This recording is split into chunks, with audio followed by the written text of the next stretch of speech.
اللہ کی شان ہے. اللہ جن کو نوازنے پہ آ جائے، جن کی اولاد کو اللہ صالح بنا کے والدین کے نقش قدم پہ چلا دے. ورنہ تو میرا بھائی اللہ کا نظام ہے. وہ ہمارے ایک بزرگ تھے، وہ تقریر میں کہتے واہ مولا تیری تقدیر، سید دا پتر لکھے ہیر تے سکھا دا پتر لکھے تفسیر. حضرت لاہوری رحمت اللہ علیہ سکھوں کی اولاد تھی، وہاں سے مسلمانوں میں تھے نا، تو ان نے تفسیر قرآن لکھی. پیر والد شاہ نے ہیر لکھی، وہ سید تھا. اے مولا تیری مرضی ہے کہ سید کا پتر تو ہیر لکھ گیا کہ ساری دنیا کی عورتیں پڑھ پڑھ کے آج تک بھی عشق پہ اپنا مقام پیدا کر رہی ہیں، ہیر بن رہی ہیں نا. اِنَّا لِلَّهِ وَإِنَّا إِلَيْهِ رَاجِعُونَ وَلَا نَقُولُ إِلَّا لَا حَوْلَ وَلَا قُوَّةَ إِلَّا بِاللَّهِ الْعَلِيِّ الْعَظِيمِ. اور حضرت احمد علی رحمت اللہ علیہ نے تفسیر قرآن لکھی، اور اللہ نے ان کو اس مقام ولایت پہ بٹھایا تھا کہ فرماتے تھے کہ بھائی فقیر کے پاس 40 دن کے لیے کوئی آ جائے، کپڑا بھی فقیر دے گا، کھانا بھی فقیر دے گا، رہنا بھی لنگر میں پڑے گا، سونا بھی مسجد بھی چٹائیوں میں ہوگا، انشاءاللہ ظالم جابر فاسق فاجر بھی ولی بن کے نکلے گا حضرت. اور ایسے کئی لوگ ہیں، کئی لوگ، ایک دو نہیں، کئی لوگ ہیں، شرابی کبابی. اللہ کی نظر ایوب خان کی شاید بیٹے کی یا بیٹی کی شادی تھی، تو اس نے governor Amir of Kala Bagh سے ریکویسٹ کی کہ میرا منشا ہے کہ حضرت لاہوری میرے بیٹے کا نکاح پڑھائے. اصل میں تو پتہ نہیں ایوب خان کے دل میں بھی کیا خیال تھا، کسی نے ڈالا ہوگا یا شہرت کے لیے کہ دیکھو جی کتنا بڑا صدر ہو کے علماء حق سے نکاح کروا رہا ہے. اللہ دل تو اللہ جانتا ہے. بہرحال امیر افغان باغ نے آ کے عرض کیا تو حضرت فرمایا بھی ہاں فقیر نکاح تو پڑھا دے گا لیکن میری کچھ شرائط ہیں.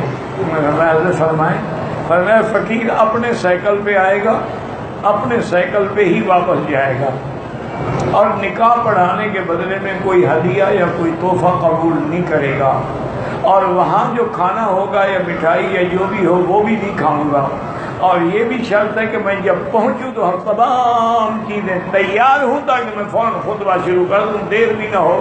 میں اپنا وقت جو ہے زیادہ ان فاسق فاجر لوگوں میں گزارنا نہیں چاہتا. یہ تھے ایمان. ایوب خان نے بھی ساری شرطیں قبول کی، وہ بھی کوئی اچھا انسان تھا، اللہ عالم، ہم تو کبھی نہیں ملے.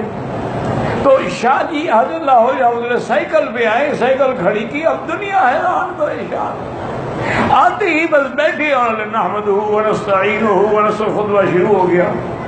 ایجاب قبول کرایا ان کے ولی سے، اور اس کے بعد سارا کچھ کرنے کے بعد دعا کی اور کھڑے ہو گئے.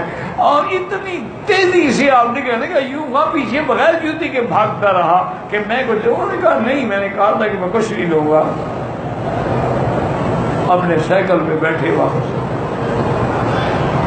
اللہ ان کی قبروں پہ کروڑوں رحمتیں فرمائے. اولئک آبائی فجئنی بمثلہم، یہ ہمارے باپ دادا تھے، اب ان جیسے ہم کہاں سے ڈھونڈ کے لائیں. جنازے کے بعد جو دعا مانگی جاتی ہے وہ بدعت ہے. جنازہ خود دعا ہے، اس کے بعد دعا کا کیا معنی؟ یعنی تمہیں حضور کی دعا قبول نہیں ہے؟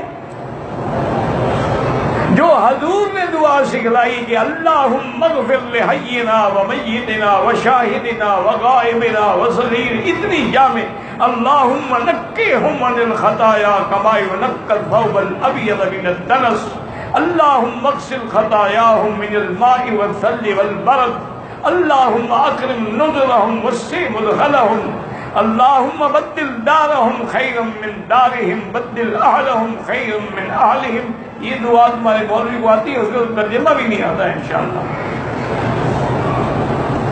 اگر تمہیں میرے مدنی پاک کی دعا قبول نہیں، ہمیں بھی ایسے مولوی کی دعا قبول نہیں.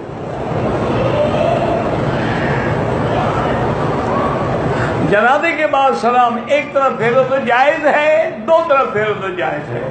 دونوں حدیث میں موجود ہے. حنفی مسلک میں دو طرف ہیں. وہ کہتے ہیں جتنے لفظ زیادہ کہیں گے اتنی ثواب بھی زیادہ ملے گا. نماز میں آمین سورۃ فاتحہ کے بعد نماز میں آمین ایسا کہنی، جہر سے نہیں کہنی. وتر میں دعائے قنوت ہے، واجب ہے، نہیں کرے گا نماز ہی نہیں ہوگی. ربنا ولک الحمد یقول ربنا لک الحمد ربنا ولک الحمد اللہم ربنا ولک الحمد، جو بھی کہوں سب ٹھیک. یہ ابھی تک لک الحمد ولک الحمد میں پھنسے ہوئے ہیں. کوئی ضالین میں پھنسا ہوا ہے، کوئی والین میں پھنسا ہوا ہے. انا للہ و انا الیہ راجعون. اللہ کے بندے وہ بھی گراتے ہیں، وہ بھی گراتے. حدیث میں ولک الحمد بھی ہے، لک الحمد بھی ہے.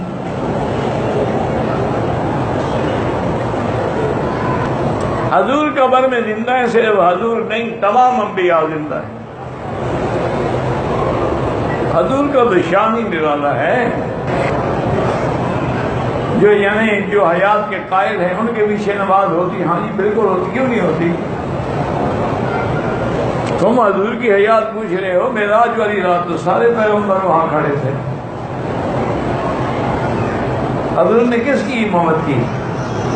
پیغمبروں کی روح آئی ہوئی تھی، وہ خود نہیں تھے. قرآن تو یہی کہتا ہے فَلَا تَكُنْ فِي مِرْيَةٍ مِّن لِقَائِهِ.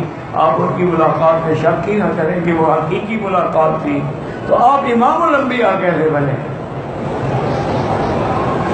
اور ان جھگڑوں میں نہ پڑو. خدا کے لیے میں اللہ کے کعبے میں درخواست کرتا ہوں کہ حیات ممات کے مسئلے نہ چھیڑیں. نتیجہ یہ ہوگا کبھی غلو میں بڑھ جاؤ گے تو کافر ہو جاؤ گے، کبھی شان میں کوتاہی کر بیٹھو گے تو کافر ہو جاؤ گے.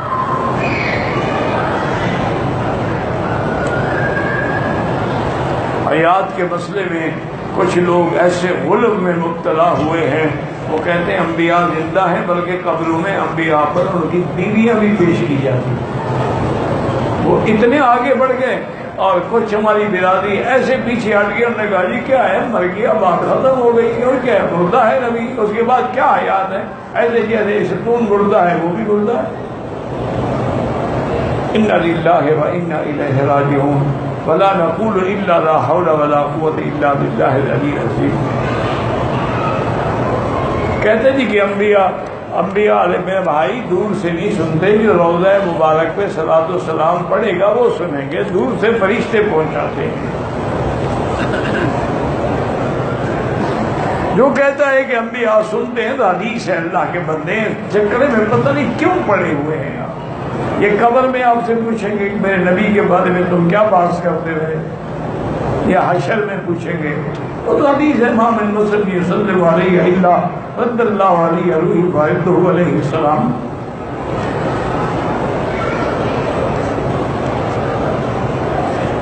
میں دل کا مریض ہوں، آسان وظیفہ بتلائیں. یہ سب سے آسان وظیفہ جو علماء نے لکھا یا قوی القادر قوّنی وقوّ قلبی، یہ پڑھ کے دعا کیا کرو.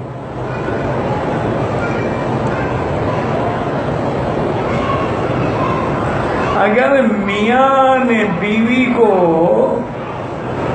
3 طلاق دے دیا، پکا کام ہو گیا، ہمیشہ کے لیے حرام ہو گئی، اب حلال ہی نہیں ہو سکتی حتیٰ تنکح زوجا غیرہ، جب تک کسی اور سے شادی نہ کرے. شوہر حرم میں موجود ہے، اس کی بیوی اکیلے سفر کر سکتی ہے. کہاں کا سفر؟ باہر کا سفر نہیں کر سکتی. ہاں ہوٹل سے حرم آ جائے تو کوئی حاضر نہیں. اعتکاف بیٹھنا چاہے، جب تک خاوند اجازت نہ دے اعتکاف نہیں بیٹھ سکتی. خاوند اجازت نہ دے عورت نفل بھی نہیں پڑھ سکتی. خاوند اجازت نہ دے تو عورت نفلی روزہ بھی نہیں رکھ سکتی. پتہ نہیں خاوند کو کیسے خواہش ہو جائے، اس کی خواہش پوری کرنا ہے، نفلی عبادت سے کروڑ درجے بہتر ہے. میرے کام میں برکت نہیں ہے، استغفار زیادہ پڑھو، حلال کھایا کرو، خود بھی خیرات کیا کرو، چاہے ایک آنا ہو، چاہے ایک پانی کا گلاس ہو.